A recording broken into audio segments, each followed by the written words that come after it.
तो दोस्तों आज हो गया है 6 अक्टूबर 2020 मंगलवार का दिन। बात करते हैं आज के मुख्य समाचार, बड़ी खबरें, टुडे ब्रेकिंग न्यूज अपडेट में कई काम की जानकारियों की अपडेट लेंगे। दोस्तों सभी खबरें बहुत ही ज्यादा महत्वपूर्ण और सेलेक्ट करके आई है। पूरा वीडियो आप ध्यान से देखते रहिएगा। स्कूल में जाने वाले हमारे नन्हे मुन्ने विद्यार्थियों को लेकर सरकार ने अपडेट जारी कर दिया है, नए नियम बनाए हैं। स्कूलों को लेकर सरकार की तरफ से एसओपी जारी कर दी गई है। किस तरह से बच्चों की सेफ्टी को लेकर ध्यान रखा जाएगा, इसको लेकर भी हम पूरी डिटेल जानेंगे। इसके अलावा केंद्र सरकार ने एक और बड़ा कदम उठाया है। होम डिलीवरी को लेकर सरकार की ओर से बड़ा अपडेट आया है। जीएसटी काउंसिल की बैठक में जो सरकार की ओर से बड़े निर्णय लिए गए, इसका अपडेट भी लेंगे। आईपीएल 2020 को लेकर भी जानकारी लेंगे और साथ ही लोन को लेकर भी बड़ी खबर आ चुकी है सरकार की ओर से। लोन मोरेटोरियम को लेकर जो सुप्रीम कोर्ट में सुनवाई चल रही है, उसमें क्या अपडेट निकल कर आया और भी डिटेल जानकारी लेंगे। कारोबारियों के लिए सरकार की तरफ से बड़ी राहत कर दी गई है, इसकी भी पूरी हम डिटेल आपको बताएंगे। पराली को लेकर भी बड़ी खबर आ रही है, पराली जलाते हैं पंजाब में, पराली को लेकर क्या अपडेट आया है डिटेल बताएंगे। इसके अलावा दोस्तों एमआरआई जो है वो 50 रुपए में होगी और इसके अलावा डायलिसिस की जो प्रक्रिया है उसमें केवल 600 रुपए का खर्चा होगा। किस तरह का ये अपडेट आया है स्वास्थ्य को लेकर पूरी डिटेल हम आपको बताएंगे। हवाई यात्रियों से जुड़ी बड़ी काम की खबर आ रही है। हाथरस के मामले को लेकर भी बड़ा अपडेट हम आपको बताएंगे। इसके अलावा फ्री में मिलेगी टेस्ला मॉडल 3 इलेक्ट्रिक कार, इसको लेकर भी अपडेट हम आपको बताएंगे। चक्रवाती तूफान का खतरा, इसको लेकर भी बड़ी खबर आ रही है। युवाओं के लिए सरकार की ओर से बड़ा ऐलान किया गया है, जॉब को लेकर बड़ी खबर जानेंगे। और इसके अलावा सरकार जो है वो कुछ सेंटर्स खोलने जा रही है, किसके सेंटर खुलेंगे इसकी पूरी डिटेल हम जानेंगे। पीएम मोदी जी की ओर से बड़ी घोषणा की गई है, इसकी अपडेट लेंगे। परीक्षाओं को लेकर भी बड़ी काम की खबर आ रही है। रेल यात्रियों के आरक्षण को लेकर बड़ा अपडेट आया है और साथ ही हम ये भी खबर जानेंगे कि सरकार प्रधानमंत्री मानधन योजना के तहत सभी के बैंक अकाउंट में हर महीने 3000 रुपए की नकद राशि दे रही है। क्या आप लोगों ने भी इस तरह का मैसेज देखा है, उसकी पूरी डिटेल हम आपको बताएंगे। इन्वेस्टमेंट करने वालों के लिए भी बड़ी खबर है और साथ ही किसान सम्मान निधि स्कीम को लेकर बड़ा अपडेट हम आपको बताएंगे। किसानों के बैंक अकाउंट में 6000 रुपए की जगह 10,000 रुपए आएंगे, इस खबर को लेकर हम पूरी डिटेल आपको बताने वाले हैं। और साथ में हम आपको एक बोनस खबर भी बताएंगे, यानी कि आप लोगों के लिए फायदे की खबर है और इसमें आप 75,000 रुपए बिना कोई खर्च किए जीत सकते हैं। पूरी डिटेल हम आपको बताएंगे। सरकार की स्कीम है, सभी भारतीयों के लिए इसमें मौका है। तो दोस्तों खबरों की शुरुआत तो हम जल्द से जल्द करेंगे, उससे पहले आप लोगों से एक प्यार भरा सा निवेदन है, हर बार की तरह इस वीडियो पर भी आप एक प्यार भरा सा अपना लाइक का बटन, शेयर का बटन इस वीडियो पर जरूर दबाने की कृपा कीजिएगा, ताकि आप दोस्तों और मित्रों की मेहनत से हमारी टीम को काफी ज्यादा मोटिवेशन मिलता है, उत्साहवर्धन मिलता है और ऐसे में अच्छी अच्छी खबरें हम आप लोगों के मोबाइल तक हर रोज पहुंचाते हैं। तो लाइक और शेयर प्लीज जरूर किया कीजिएगा और ज्यादा से ज्यादा इस वीडियो को फेसबुक और व्हाट्सएप पर भी अपने दोस्तों तक भी जरूर पहुंचाइएगा। तो चलिए दोस्तों बिना टाइम लॉम किए चलते हैं आज की पहली बड़ी खबर की ओर। जैसा कि आप सभी को पता है, मौसम का अपडेट हम आपको बताते हैं वेदर न्यूज टुडे में, यानी संपूर्ण भारत का आज 6 अक्टूबर 2020 का मौसम पूर्वानुमान कैसा रहेगा। तो सबसे पहले अगले 24 घंटों के दौरान क्या जानकारियां रहेगी उसका अपडेट लेते हैं। अगले 24 घंटों के दौरान गंगेय पश्चिम बंगाल, उड़ीसा, तटीय आंध्र प्रदेश, छत्तीसगढ़ और पूर्वोत्तर भारत में कुछ स्थानों पर हल्की से मध्यम और 1-2 जगहों पर भारी बरसात होने की संभावना है। बिहार, झारखंड, पूर्वी मध्य प्रदेश में कुछ स्थानों पर हल्की से मध्यम बौछारें गिर सकती हैं। तेलंगाना और आंध्र प्रदेश के बाकी इलाके, तटीय कर्नाटक और कोंकण गोवा में भी 1-2 स्थानों पर हल्की बरसात होने का अनुमान है। इसके अलावा दोस्तों तमिलनाडु, केरल और विदर्भ में हल्की बरसात हो सकती है, जबकि देश के बाकी इलाकों में मौसम सामान्यतः शुष्क और साफ बना रहने की खबर आ रही है। मौसम की जानकारी के बाद दोस्तों आगे बढ़ते हैं। अगली बड़ी खबर आप देख पा रहे हैं, फिर मंडराया चक्रवाती तूफान का खतरा, 9 अक्टूबर को अंडमान सागर में बन सकता है कम दबाव का क्षेत्र। दरअसल उत्तरी अंडमान सागर में 9 अक्टूबर को कम दबाव का क्षेत्र बन सकता है और इसके चक्रवाती तूफान बनकर आंध्र प्रदेश और उड़ीसा के तटीय इलाके की ओर बढ़ने की आशंका है।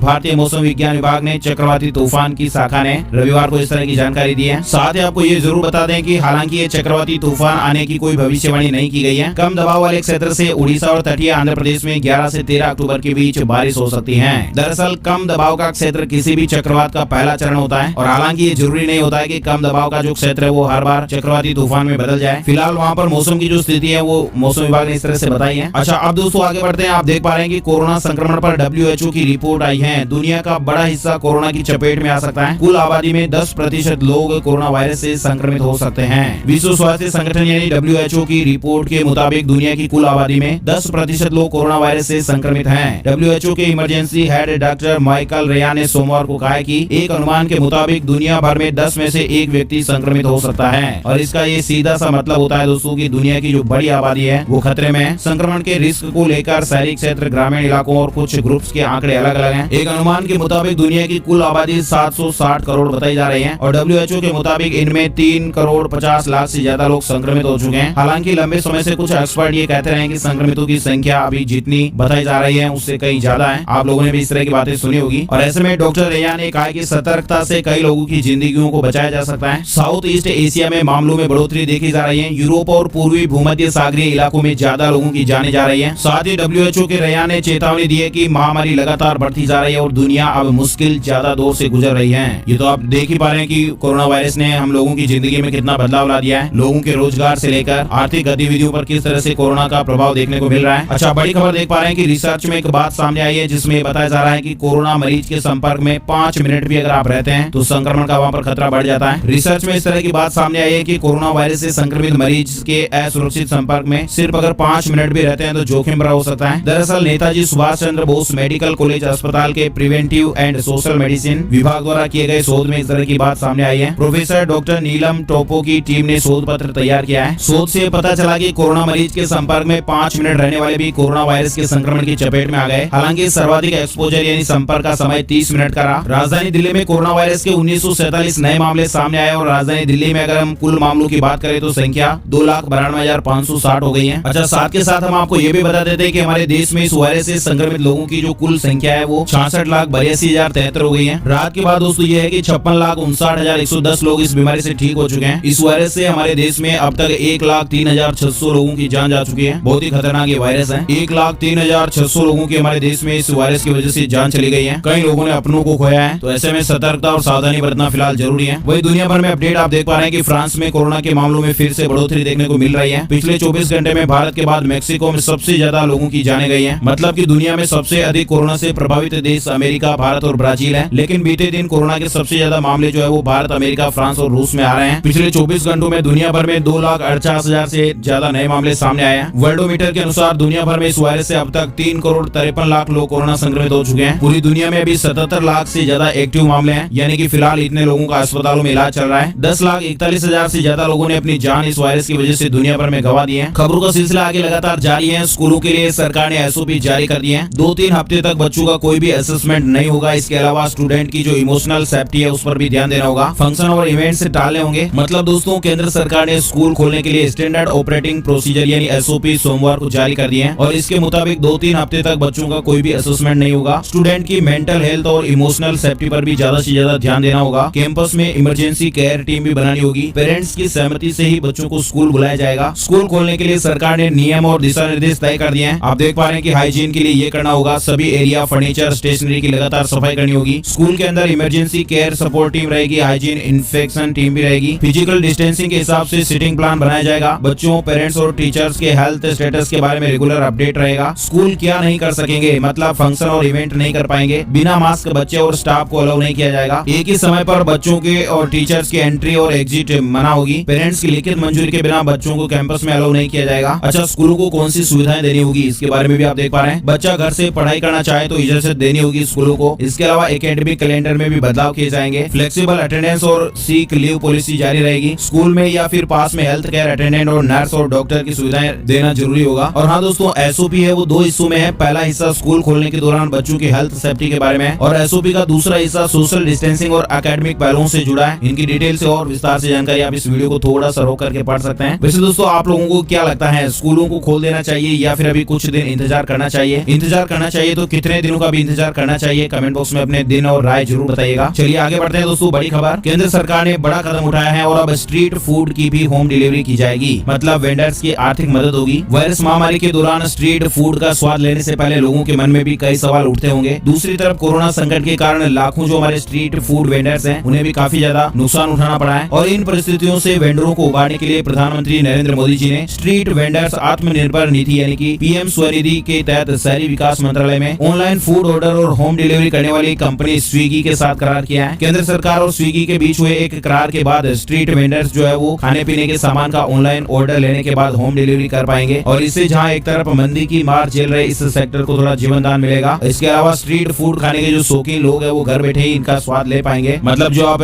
पानी पूरी, भेलपूरी वगैरह जो भी खाते हैं, चटपटा का आपको शौक है तो इस तरह की सुविधाएं आपको घर बैठे ही अब मिल जाएगी। अच्छा, जीएसटी काउंसिल की बैठक में एक बड़ा फैसला आया और राज्यों को 20,000 करोड़ रुपए मिल जाएंगे। इसको लेकर भी अपडेट आ चुका है। जीएसटी काउंसिल की 42वीं बैठक में वित्त मंत्री निर्मला सीतारमण जी ने ये कहा कि इस साल 20,000 करोड़ रुपए का जो जीएसटी कॉम्पनसेशन शेष है वो जमा किया गया है। राज्यों को 20,000 करोड़ रुपए दिए जाएंगे। जीएसटी काउंसिल ने फैसला किया है कि जून 2022 के बाद क्षतिपूर्ति शेष को आगे बढ़ाया जाएगा। और हाँ दोस्तों, बैठक में छोटे टैक्स पेयर्स को भी बड़ी राहत दी गई है। काउंसिल ने फैसला किया है कि छोटे टैक्स पेयर्स को तिमाही आधार पर रिटर्न दिया जाएगा। इसके अलावा जीएसटी काउंसिल की 42वीं जो बैठक हुई सोमवार को यानी कि 5 अक्टूबर 2020 को ये बैठक हुई और इसमें मुआवजे की रकम पर पर केंद्र सरकार और राज्यों के बीच में कोई भी सहमति नहीं बन पाई है। काउंसिल की जो अगली बैठक है वो 12 अक्टूबर को होगी। अच्छा, क्रिकेट प्रेमियों के लिए दोस्तों एक और अपडेट आया है कि दिल्ली ने बेंगलुरु को 59 रन से हरा दिया है। मतलब आईपीएल में रॉयल चैलेंजर्स के खिलाफ दिल्ली कैपिटल्स की सबसे बड़ी जीत बताई जा रही है। पॉइंट टेबल में टॉप पर पहुंच गई है। दरअसल दोस्तों आईपीएल का जो 13वां सीजन है इसके 19वें मैच में दिल्ली कैपिटल्स यानी डीसी ने रॉयल चैलेंजर्स बेंगलुरु आरसीबी को 59 रन से हरा दिया है। ये आईपीएल में बेंगलुरु के खिलाफ दिल्ली की सबसे बड़ी जीत बताई जा रही है। इससे पहले दिल्ली ने आरसीबी को 2010 में 37 रन से हराया था और इस जीत के साथ ही दिल्ली जो टीम है वो पॉइंट टेबल में टॉप पर आ गई है। और हाँ, आईपीएल को लेकर एक और जानकारी आ रही है कि दिल्ली कैपिटल्स को बड़ा झटका लगा है। टूर्नामेंट से बाहर हो गए हैं अमित मिश्रा। जी हाँ, टीम के अनुभवी स्पिनर अमित मिश्रा आईपीएल से बाहर हो गए हैं। दरअसल कोलकाता नाइट राइडर्स के खिलाफ मुकाबले में उनकी उंगली में फ्रैक्चर हो गया था, इस वजह से ये फैसला लेना पड़ा। अच्छा, लोन लेने वालों के लिए जो अपडेट है वो भी आ चुका है कि लोन मोरिटोरियम पर सुनवाई हुई है और सुप्रीम कोर्ट ने सभी पार्टियों को 1 हफ्ते का समय दिया है। मतलब ये कहा गया है कि सरकार के एफिडेविट पर तय समय में जवाब दें। अब 13 को इसके मामले में सुनवाई होगी। मतलब सुप्रीम कोर्ट ने लोन मोरिटोरियम का जो मामला है उसमें केंद्र सरकार के एफिडेविट का जवाब देने के लिए सभी पार्टियों को 1 हफ्ते का समय दे दिया है। सुप्रीम कोर्ट ने यह भी कहा है कि रियल एस्टेट एसोसिएशंस और अन्य के मुद्दों पर भी विचार किया जाना चाहिए। 13 अक्टूबर को इस मामले में और अगली सुनवाई होगी। और हाँ दोस्तों, आपको मालूम है कारोबारियों के लिए बड़ी राहत की खबर आ चुकी है और वो ये है कि अब हर महीने आपको दाखिल नहीं करना पड़ेगा जीएसटी रिटर्न। मतलब जीएसटी काउंसिल की जो 42वीं बैठक हुई थी उसमें कारोबारियों को भी कई मोर्चों पर राहत देने का ऐलान किया गया। एक तरफ जहां राज्यों को जीएसटी की क्षतिपूर्ति यानी जीएसटी कंपनसेशन को लेकर बड़ा फैसला लिया गया, वहीं कारोबारियों को भी राहत दी गई। मतलब दोस्तों के 5 करोड़ से कम टर्नओवर वालों को मासिक रिटर्न से छूट मिलेगी। जीएसटी परिषद के अन्य फैसलों के बारे में वित्त सचिव अजय भूषण पांडे जी ने बताया कि 1 जनवरी के बाद से जिन करदाताओं का टर्नओवर 5 करोड़ रुपए से कम है उन्हें मासिक रिटर्न दायर करने की जरूरत नहीं होगी और अब ऐसे लोगों को जीएसटी की तिमाही रिटर्न भरनी होगी। हर महीने की झंझट से मुक्ति मिल जाएगी। लेकिन इन लोगों को चालान का भुगतान है वो हर महीने करना होगा और इस चालान में बहुत ज्यादा विवरण देने की जरूरत नहीं होगी। बिना किसी एक्सपर्ट और खातों की डिटेल के बिना ही इन चालानों का जो पैसा है वो जमा कराया जा सकेगा। इसके अलावा जो नई राहत है वो करदाता को पहली तिमाही के कुल टैक्स का महज 35% टैक्स ही जमा करना होगा और तीसरे महीने में वह टैक्स की वास्तविक रकम जमा कर सकते हैं। व्यवसायियों के लिए खबर है, अपडेट है। और हाँ दोस्तों, जिन करदाताओं का टर्नओवर 5 करोड़ रुपए सालाना से ज्यादा का है उनको अप्रैल 2021 से 6 अंकों वाले HSN कोड का उल्लेख करना अनिवार्य होगा और जिन लोगों का टर्नओवर 5 करोड़ रुपए सालाना से कम है उन्हें HSN कोड के 4 अंकों का उल्लेख करना होगा। इसके अलावा रिटर्न फाइल में आधार जरूरी होगा। तो इस तरह के फैसले लिए गए। और हाँ, पंजाब को लेकर दोस्तों बड़ी खबर आई है। उसमें हमने आपको बताया था कि पराली जलाने से रोकने के लिए सरकार ने बड़ा अपडेट दिया है। पराली जलाने से रोकने के लिए पंजाब सरकार ने खास तरह की मशीनें मंगाई है और इसके लिए 8000 नोडल अफसर नियुक्त किए गए हैं। और ये जो नोडल अफसर है ना दोस्तों, वो 15 नवंबर तक गाँव में अपनी ड्यूटी निभाएंगे और ये अधिकारी सहकारिता, राजस्व, ग्रामीण विकास और पंचायत, कृषि, बागवानी, मृदा संरक्षण विभाग, प्रदूषण नियंत्रण बोर्ड के साथ मिलकर काम करेंगे। खरीफ की फसलों के मौसम में पराली जलाने से रोकने के लिए पंजाब सरकार ने इस तरह का एक कड़ा कदम उठाया है। अच्छा, गुड न्यूज जो हमने आपको शुरू में बताई थी वो भी आ चुकी है। बंगला साहिब गुरुद्वारे में अब 50 रुपए में आप करा पाएंगे MRI। आपको जानकर हैरानी होगी कि MRI 50 रुपए में हो जाएगी, लेकिन ये खबर सही है। दरअसल गरीबों के लिए राहत पहुंचाने वाली खबर आई है और दिल्ली के बंगला साहिब गुरुद्वारे में अब जरूरतमंद लोगों के लिए MRI की जो सुविधा है वो 50 रुपए में ही उपलब्ध हो जाएगी। हाँ दोस्तों, बिल्कुल हम सही कह रहे हैं। दिल्ली सिख गुरुद्वारा प्रबंधन कमेटी के मुताबिक ये देश की सबसे सस्ती नैदानिक सुविधा है जो दिसंबर में गुरुद्वारा बंगला साहिब में शुरू कर दी जाएगी। और हाँ, आपको ये भी बता दें कि डायलिसिस प्रक्रिया में केवल 600 रुपए खर्च होंगे। गुरुद्वारा परिसर में गुरु हरकिशन अस्पताल में डायलिसिस सेंटर भी बनाया गया है और ये अगले सप्ताह से काम करना शुरू भी कर देगा और इसमें जो होने वाली डायलिसिस प्रक्रिया है वो 600 रुपए में उपलब्ध होगी। जरूरतमंद लोगों को MRI सेवाएं केवल 50 रुपए में मिलेगी और कम आय वाले जो लोग हैं उन्हें सिर्फ 150 रुपए में एक्सरे और अल्ट्रासाउंड की सुविधा भी मिलेगी, यानी सोनोग्राफी वगैरह की सुविधा 150 रुपए में मिलेगी। और जो दूसरे लोग हैं उनको यानी अन्य लोगों को MRI स्कैन कराने पर 800 रुपए खर्च करने पड़ेंगे। तो ऐसे में आप देख सकते हैं कि गुरुद्वारा की ओर से लोगों को सस्ती स्वास्थ्य सेवाएं मुहैया कराने के लिए अच्छा कदम उठाया गया है और ऐसा दावा किया जा रहा है कि ये देश की सबसे सस्ती डायग्नोस्टिक सुविधा होगी और ऐसे में गरीब तबके के लिए बहुत ही राहत पहुंचाने वाली खबर है। दिल्ली को लेकर ये खबर थी। और हाँ, आपको बड़ी खबर बताएं दोस्तों, स्पाइस जेट 4 दिसंबर से भारत और लंदन के बीच में उड़ान शुरू करेगा। स्पाइस जेट ने भारत और लंदन के बीच 4 दिसंबर से सीधी उड़ान भरने की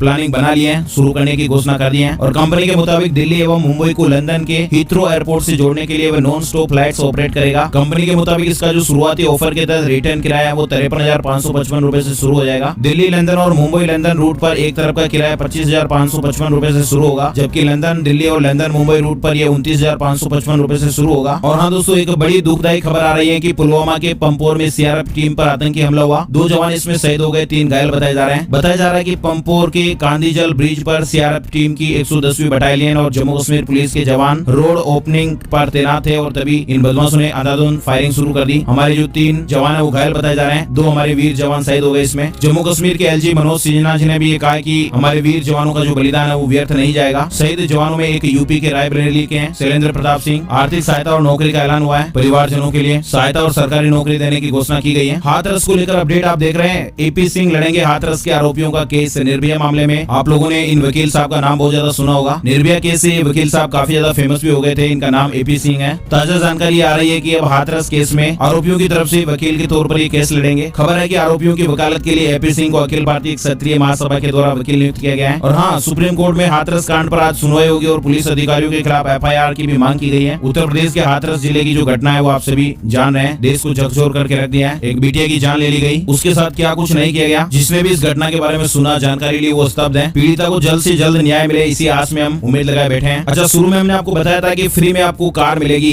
फ्री में कार आपको कैसे मिलेगी, क्यों मिलेगी, इसको लेकर अपडेट खबर हम आपको बता देते हैं। यूट्यूब की दुनिया में खासे लोकप्रिय डेविड डोब्रिक का नाम तो आप लोगों ने सुना ही होगा। और इन्होंने ये ऐलान किया कि अगर इस साल मतदान करने के लिए लोग खुद को रजिस्टर कराते हैं तो वे टेस्ला कार फ्री में देंगे। मतलब ये अमेरिका को लेकर अपडेट है। भारत में भी चुनाव के दौरान फ्री ऑफर तो आप लोगों ने देखे होंगे। कौन कौन सी चीजें बढ़ती हैं, क्या होता है, क्या नहीं होता है। यहाँ पर ये खबर आ रही है संयुक्त राज्य अमेरिका में और लोगों को ज्यादा से ज्यादा मतदान के लिए प्रोत्साहन करने के लिए इस विचार में थोड़ा बदलाव किया गया है। मतलब अमेरिका में कुछ ही हफ्तों बाद राष्ट्रपति चुनाव के लिए वोट डाले जाएंगे और ऐसे में यूट्यूब की दुनिया में खासे लोकप्रिय डेविड डोब्रिक ने ऐलान किया है कि अगर इस साल मतदान करने के लिए लोग अगर खुद को रजिस्टर कराते हैं तो वे टेस्ला कार फ्री में देंगे। वोटिंग और डेमोक्रेसी के लिए काम करने वाली गैर लाभकारी एजेंसी हेड काउंट के साथ साझेदारी में डोब्रिक भाग्यशाली विजेताओं के लिए 5 कार देने की पेशकश कर रहे हैं। इनका ड्रा निकाला जाएगा और ड्रा में जो भी लोग सेलेक्ट होंगे उनको कार मिलेगी। फिल्म देखने वालों के लिए अपडेट खबर आई है। पंकज त्रिपाठी जी ने बताया कि आज रिलीज हो जाएगा वेब सीरीज मिर्जापुर 2 का ट्रेलर। मतलब ये मोस्ट अवेटेड वेब सीरीज का ट्रेलर है और मिर्जापुर 2 इसका नाम है। इसका जो ट्रेलर है वो आज आने वाला है। वैसे दोस्तों, आपकी पसंदीदा मूवी कौन सी है? अगर आपको उस मूवी का नाम पूरा याद है तो कमेंट बॉक्स में जरूर लिखिएगा, बताइएगा। और हाँ, एक और बड़ी घटना दोस्तों होते होते बच गई। बता दें आपको, स्पाइस जेट के विमान में तकनीकी खराबी आ गई और अहमदाबाद से पटना जा रहे प्लेन की बनारस में इमरजेंसी लैंडिंग कराई गई। और इस विमान में कुल 82 यात्री सवार थे। अभी हाल ही में थोड़े दिनों पहले आप लोगों ने बारिश के समय में खबर सुनी होगी, कोझिकोड में विमान दुर्घटना हो गई थी। और यहाँ पर भी अहमदाबाद से 82 यात्रियों को लेकर पटना जा रहे स्पाइस जेट के विमान में सोमवार को तकनीकी खराबी आ गई और इसके चलते फिर विमान को डाइवर्ट करके उत्तर प्रदेश के वाराणसी में लाल बहादुर शास्त्री एयरपोर्ट पर उतारा गया। सुबह 7 बजे का यह मामला था, 5 अक्टूबर का। गनीमत यह रही कि किसी भी तरह का कोई नुकसान नहीं हुआ। तकनीकी खराबी के कारण न जाने कितने लोगों की जान चली जाती है। और हाँ दोस्तों, आपको मालूम है मोदी सरकार ने किसानों के लिए शुरू कर दी है खास तरह की सुविधा। वो सुविधा क्या है? वो सुविधा ये है कि अगर फंस गए आपके 2000 रुपए तो आप भी चेक कर सकते हैं। मतलब ये तो आपको मालूम ही है कि पीएम किसान सम्मान निधि स्कीम में सरकार की तरफ से यानी मोदी सरकार की तरफ से हर साल में 6000 रुपए दिए जाते हैं। और जिन किसानों के ये पैसे नहीं आ रहे हैं उनकी समस्या को दूर करने के लिए सरकार ने वेबसाइट पर एक हेल्प डेस्क का ऑप्शन खोला है। और इस हेल्प डेस्क के जरिए आप इसकी मदद से हेल्प डेस्क में क्लिक करने के बाद फिर आप Aadhaar number, account number, mobile number enter करने के बाद जो भी आपकी गलतियां हैं उन्हें वहाँ पर सुधार भी सकते हैं। छोटी मोटी समस्याओं में आप अपडेट कर सकते हैं, सुधार कर सकते हैं। सरकार की तरफ से इस तरह की राहत दी गई है। और हाँ, एक और बात बताएं दोस्तों आपको, हेपेटाइटिस सी वायरस की खोज के लिए दिया जाएगा इस साल का चिकित्सा का नोबेल। मतलब दोस्तों, साल 2020 में चिकित्सा के क्षेत्र में प्रतिष्ठित नोबेल पुरस्कार विजेता का जो है ऐलान हो गया है। और इस साल ये पुरस्कार हेपेटाइटिस सी वायरस की खोज करने वाले हार्वी जे ओल्टर, माइकल ह्यूटन और चार्ल्स एम राइस को दिया जाएगा। नोबेल विश्व का सर्वोच्च पुरस्कार होता है जो चिकित्सा के अलावा शांति, साहित्य, भौतिकी, रसायन और अर्थशास्त्र के क्षेत्रों में दिया जाता है। करंट अफेयर्स में भी इसको लेकर सवाल बनते रहते हैं अक्सर। तो अगर आप भी परीक्षा की तैयारियां वगैरह कर रहे हैं तो आपके लिए और भी अपडेट खबर है। चलिए एक और बड़ा अपडेट हम आपको बता देते हैं। गायों की सेहत को संवारने के लिए केंद्र सरकार ने बनाई है 13,000 करोड़ रुपए की योजना। मतलब इस योजना में क्या होगा? दरअसल पशुधन की सेहत को दुरुस्त रखने की कवायद के तहत केंद्र सरकार ने 13,000 करोड़ रुपए की योजना बनाई है। पशुओं के लिए टीकाकरण कार्यक्रम चलाए जाएंगे, साथ ही पशुओं के लिए कोई बीमारी ना हो इसके लिए उन्हें किसान भाइयों को भी प्रेरित किया जाएगा, उन्हें टीके लगवाए जाएंगे। इस तरह की जो जानकारियां हैं वो राज्यसभा सांसद सुरेंद्र नागर जी ने लोगों को दी है। मतलब पशुओं की बीमारी का अब पक्का इलाज होगा, देश भर के पशुओं का टीकाकरण किया जाएगा। पशुओं की सेहत को ध्यान में रखते हुए केंद्र सरकार ने ऐसा बड़ा ऐलान किया है। 13,000 करोड़ रुपए की योजना से देश भर के सभी पशुओं का टीकाकरण कराया जाएगा। पशुओं के टीकाकरण के फायदों में सबसे बड़ा फायदा होगा उन्हें छुआछूत की बीमारी से मुक्ति मिलेगी। और ये टीकाकरण जो है ना दोस्तों वो बिल्कुल फ्री में होगा। 30 अक्टूबर तक पशुओं का टीकाकरण का कार्य वो चलता रहेगा। अच्छा, एक और अपडेट हम आपको बताते हैं। इन 2 बड़े कानूनों में संशोधन की योजना बना रही है मोदी सरकार। अच्छा, ऐसे कौन से 2 कानून है? दरअसल केंद्रीय गृह राज्य मंत्री जी किशन रेड्डी जी ने यह कहा है कि हम आईपीसी और सीआरपीसी में संशोधन पर विचार कर रहे हैं और इस पर सुझाव भी मांगे गए हैं। केंद्रीय गृह राज्य मंत्री जी हैं किशन रेड्डी जी, उन्होंने ये बात कही है। उन्होंने कहा है कि केंद्र सरकार जो है वो भारतीय दंड संहिता यानी कि आईपीसी और आपराधिक प्रक्रिया संहिता यानी सीआरपीसी में संशोधन बनाने का, अमेंडमेंट्स लाने का मन बना रही है। अच्छा, युवाओं के लिए बड़ी काम की खबर। जी हाँ, हाँ, युवाओं के लिए रोजगार के लिए योगी सरकार ने एक मेगा प्लान बनाया है और 4.5 लाख लोगों को नौकरी मिलने की उम्मीद है। केंद्र सरकार के निर्देश पर योगी सरकार ने एक बड़ा ऐलान कर दिया है। योगी सरकार ने उत्तर प्रदेश में 1.5 लाख नए जन सेवा केंद्र यानी कॉमन सर्विस सेंटर खोलने का निर्णय लिया है और योगी सरकार के इस फैसले के बाद राज्य में प्रत्यक्ष और अप्रत्यक्ष तौर पर 3 से 4 लाख लोगों को रोजगार मिलेगा। एक जन सेवा केंद्र पर तकरीबन 3 से 4 लोग काम करते हैं। जन सेवा केंद्र की संख्या बढ़ाने की शुरुआत उत्तर प्रदेश से हो रही है और अब 1.5 लाख और जन सेवा केंद्र यहाँ पर खोले जाएंगे। अच्छा, ऑफर्स का इंतजार किनको नहीं होता, यानी कि फ्री में ऑफर मिलता हो या फिर कुछ डिस्काउंट मिल रहा हो, छूट मिल रही हो। यहाँ पर दोस्तों सैमसंग का होम फेस्टिव होम सेल शुरू हुआ है। 20,000 तक कैशबैक और साथ ही फ्री में आप मोबाइल फोन भी जीत सकते हैं। लॉकडाउन के बाद अब कंपनियां नए नए ऑफर नई नई सेल लेकर तो आ रही हैं और इसी कड़ी में कोरियाई इलेक्ट्रॉनिक कंपनी सैमसंग आप सभी जानते हैं कस्टमर को इस फेस्टिवल खरीदारी का एक शानदार मौका देते हुए होम फेस्टिव होम सेल की शुरुआत कर दी गई है और ये सेल या फिर ये कैंपेन जो है वो 20 नवंबर 2020 तक चलेगा और इसमें कस्टमर को 20,000 रुपए तक कैशबैक पाने का मौका मिलेगा। कई तरह के प्रोडक्ट है जिनके ऊपर ऑफर दिए जाएंगे। टीवी है, मोबाइल है, वॉशिंग मशीन है, माइक्रोवेव, एसी वगैरह कई तरह के प्रोडक्ट है जिन पर इस तरह का डिस्काउंट मिलेगा। और हाँ, टीवी खरीदने के साथ में आपको मोबाइल फोन भी मिलेगा। QLED 8K टीवी के 85 इंच 82 इंच 75 इंच के मॉडल पर आपको फोल्डेबल स्मार्टफोन गैलेक्सी फोल्ड मिल सकता है। इनकी और डिटेल से जानकारी आपको यहाँ पर दिखाई गई है, तो आप इस वीडियो को थोड़ा सा रोक करके अगर ऑफर के बारे में और डिटेल लेना चाहते हैं तो आप आराम से ले सकते हैं। अच्छा दोस्तों, एक और बड़ा अपडेट और अलर्ट आया है, हम सभी के लिए सावधान हो जाने की जरूरत है। एक मैसेज वायरल हो रहा है व्हाट्सएप पर, उसमें ये बताया जा रहा है कि आप घर बैठे ही 1 से 2 हजार रुपए कमा सकते हैं। केंद्र सरकार महात्मा गांधी बेरोजगार योजना के तहत घर बैठे पैसे कमाने का अवसर दे रही है। अगर आपको भी व्हाट्सएप पे इस तरह का कोई मैसेज मिलता है तो आपको सावधान हो जाना चाहिए। सोशल मीडिया यानी व्हाट्सएप पर फिलहाल एक ऐसा मैसेज वायरल हो रहा है जिसमें बताया जा रहा है, दावा किया जा रहा है कि केंद्र सरकार जो है वो महात्मा गांधी बेरोजगार योजना के तहत घर बैठे ही पैसे कमाने का अवसर दे रही है। लेकिन आपको बता दें, सरकार के PIB फैक्ट चेक ने इस खबर को फर्जी बताया है। केंद्र सरकार द्वारा ऐसी कोई भी योजना नहीं चलाई जा रही है। आपकी जानकारियां चुराने के लिए बदमाश लोग आपको इस तरह की खबरें बताते हैं। आपको वहाँ पर एक लिंक दिया जाता है, उस लिंक पर आप क्लिक करते हैं तो आपसे आपकी जानकारियां पूछी जाती है। आपका नाम, पिता का नाम, आपका एड्रेस पूछा जाता है, मोबाइल नंबर पूछा जाता है, आपका आधार कार्ड पूछ लिया जाता है। कई बार आप लोगों के पैन कार्ड या आपके ATM कार्ड की जानकारी भी पूछ ली जाती है। आपको यहाँ पर कोई भी जानकारी ऐसे लिंक पर नहीं देनी होती है। अगर जो सावधान रहता है तो वो बचता है और जो सावधान नहीं रहता है तो उनके बैंक अकाउंट लगातार खाली होते रहते हैं। अक्सर हम खबरें देखते ही हैं, सुनते ही हैं, तो ऐसी फर्जी खबरों से आपको भी बचना चाहिए। कोई भी खबर है उसको गूगल करके आप देख सकते हैं कौन सी खबर का सोर्स क्या है, कहाँ से वो खबर आई है। तो थोड़ा बहुत हमें अवेयरनेस जरूर होना होगा क्योंकि डिजिटल इंडिया का जमाना है और हम अक्सर मोबाइल फोन, इंटरनेट बैंकिंग, हर तरह की सुविधाओं का इस्तेमाल मोबाइल फोन के जरिए करते हैं, तो सावधानी तो यहाँ पर जरूर बनती है। अच्छा, 14,580 पदों पर टीचर्स की नियुक्तियां हैं वो जल्द ही होने वाली हैं। छत्तीसगढ़ को लेकर इस तरह का एक बड़ा अपडेट निकल कर आया है। उस खबर है, मुख्यमंत्री भूपेश बघेल जी के निर्देश पर स्कूल शिक्षा विभाग द्वारा वित्त विभाग की सहमति के बाद 14,580 शिक्षकों के पदों के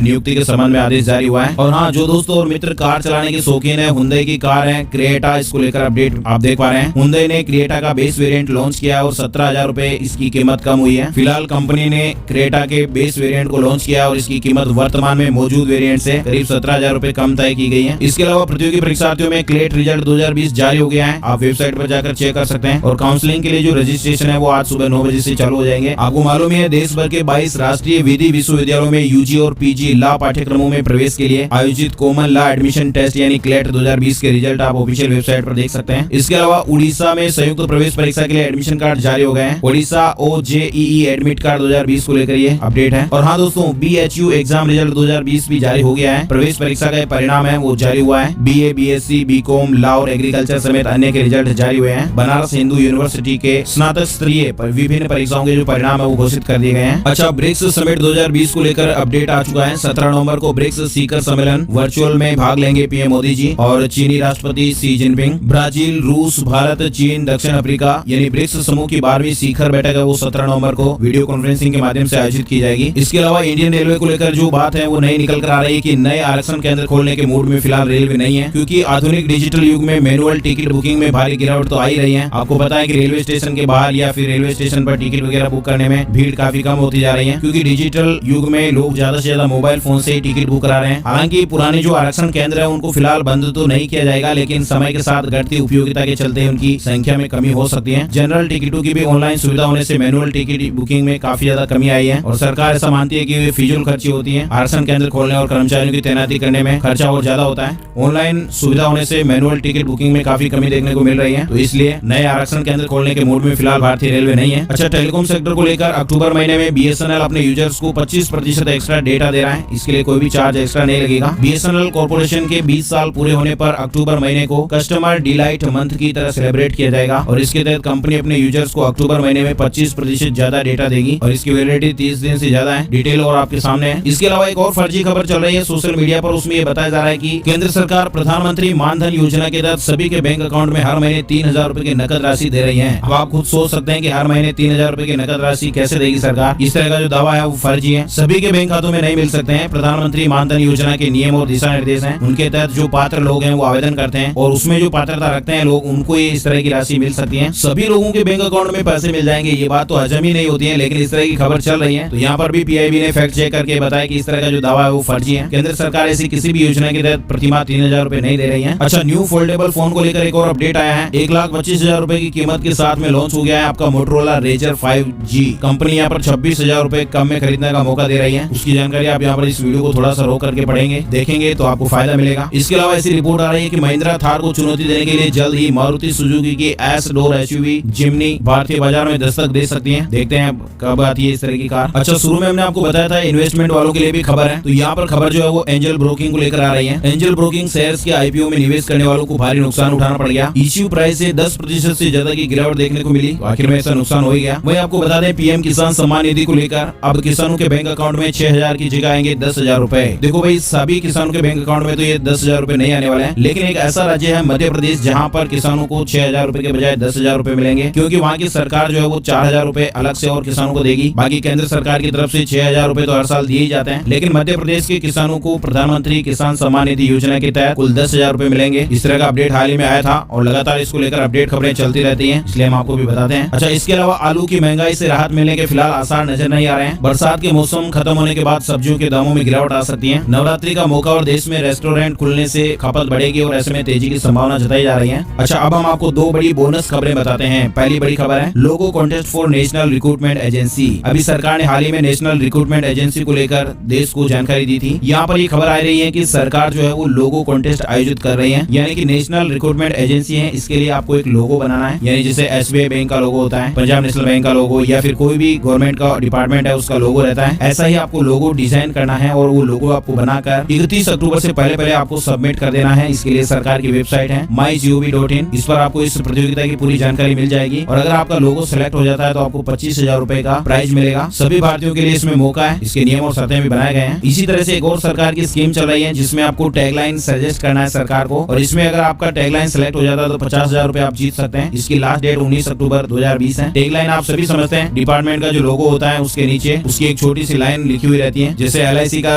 लोगो है और LIC के नीचे जो लिखा हुआ रहता है ना, जिंदगी के बाद भी जिंदगी के साथ भी, तो ये जो इस तरह की टैगलाइन है वो आपको बतानी है, बनानी है। किसके लिए बनानी है? प्रधानमंत्री फसल बीमा योजना के लिए। और अगर आपका टैगलाइन सिलेक्ट होता है तो आप 50,000 रुपए जीत सकते हैं। पूरे भारत में सबके लिए ओपन है, कोई भी इसमें पार्टिसिपेट कर सकता है। अच्छा, सोने चांदी की ताजा रेट अपडेट की बात कर लेते हैं। Gold price today, silver price today update में सोने की कीमतें 360 रुपए गिरकर 50,110 रुपए प्रति 10 ग्राम तक पहुंच गई और चांदी 545 रुपए गिरकर 60,600 रुपए प्रति किग्रा के भाव पर रही। बीते दिन का ये अपडेट है। तो दोस्तों, आज 6 अक्टूबर 2020 के मुख्य समाचार और टुडे ब्रेकिंग न्यूज अपडेट का वीडियो आज यही विराम देते हैं। हर रोज आपके मोबाइल पर ऐसी काम की खबरों का वीडियो अगर आपको देखते रहना है तो लाल वाला सब्सक्राइब का बटन दबाना है, लाइक और शेयर करना है और घंटी जरूर आपको दबानी है। तहे दिल से आपका बहुत बहुत धन्यवाद। जय हिंद, जय भारत, वंदे मातरम।